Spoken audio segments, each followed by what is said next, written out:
मनोज तिवारी, रवि किशन, दिनेश लाल यादव निरहुआ और अब पवन सिंह, ये वो चौकड़ी है जो पिछले 2 दशक से भी ज़्यादा वक्त से भोजपुरी के सुनहरे पर्दे पर राज कर रही है।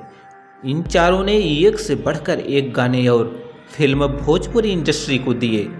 बदले में जनता ने इन्हें पहले स्टार फिर सुपरस्टार बनाया। इसी स्टारडम के सहारे भोजपुरी के स्टार अब सियासत की पिच पर पार्टी का झंडा बुलंद करने में जुट गए हैं। मनोज तिवारी, रवि किशन, दिनेश लाल यादव निरहुआ पहले ही संसद की दहलीज लांघ चुके हैं। अभिनेता से नेता बनने की कतार में अब भोजपुरी के पावर स्टार कहे जाने वाले पवन सिंह भी शामिल हो गए हैं। 1986 में जन्मे पवन सिंह बिहार के आरा जिले के रहने वाले हैं और वहीं से 2024 का चुनाव भी लड़ने का चुनाव किया है। स्नातक की शिक्षा लेने वाले पवन 1997 से गायक और 2007 से नायक के रूप में अपने आप को स्थापित किया है।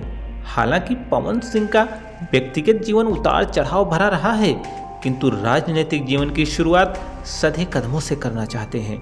इसी चाहत के कारण 2014 में बिहार भाजपा प्रमुख और बिहार प्रभारी की उपस्थिति में भाजपा का दामन थाम ठोस शुरुआत भी किया। प्रधानमंत्री को अपना आदर्श मानने वाले पवन सिंह क्या प्रोफेशनल लाइफ की तरह सफल होंगे या पर्सनल लाइफ की तरह असफल? जानकारी अच्छी लगी तो एक लाइक करिए, चैनल को सब्सक्राइब करिए इंतजार, क्योंकि हम हैं भोजपुरिया बहार।